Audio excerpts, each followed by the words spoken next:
Dudu, dari mana sih, Neng? Pakai cosplay ala-ala Jepang gitu? Bajunya sih udah kimono, tapi motifnya batik. Kalau lihat konsepnya ini, jadi mirip sama makanan yang mau dimakan si Neng. Yaps, nasi bungkus Jepang. Makanan Jepang yang dibungkusin daun pisang, dimakan pakai tangan. Duh, mantap. Udah banyak food vlogger yang datang kemari buat review si nasi Jepang unik ini, Bos. Bisnis yang tumbuh saat pandemi ini, cabangnya udah lebih dari 20 outlet loh, Bos. Wih, cepet banget tumbuhnya ya. Siapa nih dalangnya? Tajir melintir nih, sampai bisa buka 20 cabang. Halo bos, sudah 2 kali nih saya gagal dalam dunia F&B. Baru kali ini saya berhasil di Gohanku. Mau ikutin perjalanan karir saya? Tetap di Cuan Bos.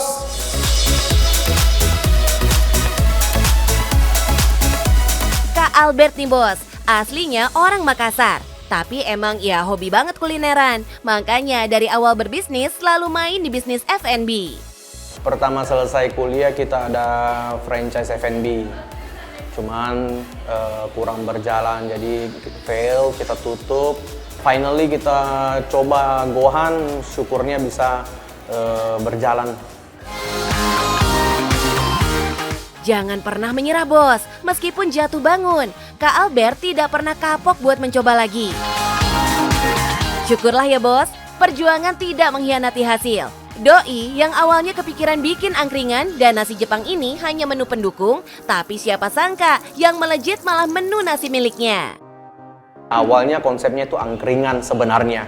Angkringan di mana kita mengutamakan menu-menu sate-sateannya, yakitorinya, tapi tidak disangka ternyata kita punya menu sampingan nasi itu yang justru lebih diterima oleh masyarakat ketimbang dia punya sate.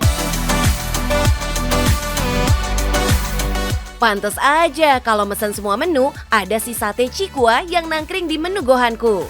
Di sini juga ada beberapa varian sate yang bisa dipilih. Mulai dari sate sosis, sate siomay, sampai sate kulit yang bikin nagih.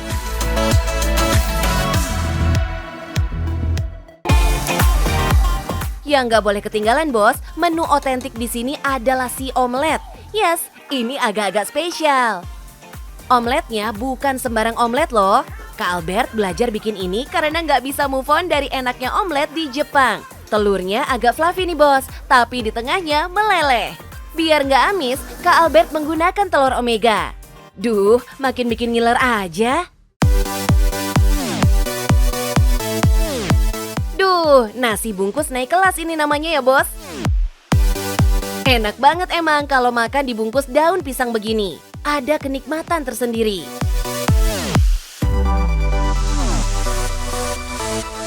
Tapi tenang, kalau nggak mau pakai nasi bungkus, bisa pakai kotakan begini ya. Nggak usah takut dompet ngejerit kalau makan di sini. Cuma 15.000 bisa bikin perut kenyang, nikmatin lauk seabrek ini. Tinggal sesuaikan aja sama dompet kita ya, Bos. Kita bicara supply chain, kita mampu untuk belanja 1 ton dengan kita mampu belanja untuk 10 kilo, ya itu pasti udah beda harga. Kalau kita bisa menekan harga di situ, otomatis kita bisa menjual bahan baku kita kepada mitra juga di bawah harga pasar.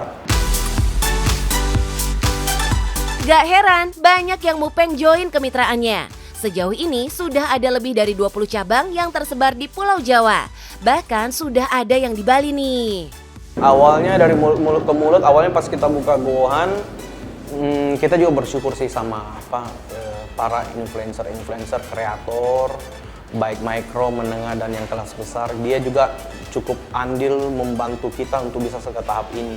Pas mereka review, viral, dan akhirnya bisa sampai kayak sekarang.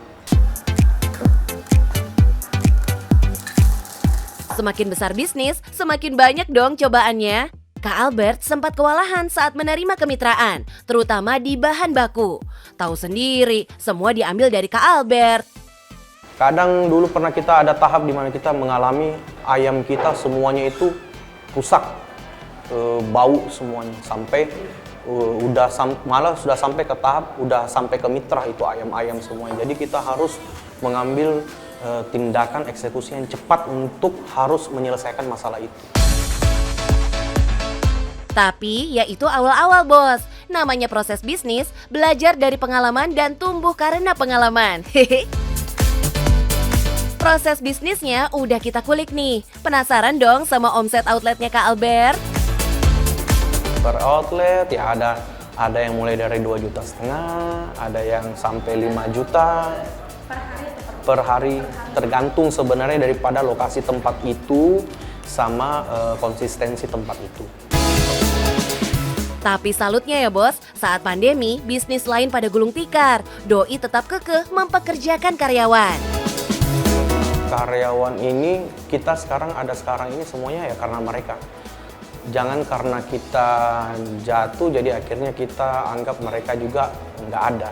Kita kena pandemi, rugi banyak, malah loss banyak sekali, keuangan juga udah tipis banget, jadi kita memanfaatkan modal yang bisa kita buat aja, yaitu kita bikin gerobak apa adanya.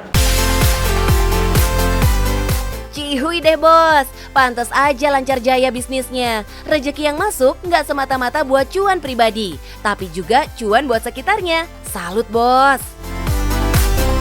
Usaha bukan melulu tentang cuan, tapi yang kita harus perhatikan orang yang hidup di sekitar kita. Berkat yang harus kita salurkan ke mereka. Yang jelas, cuan bos.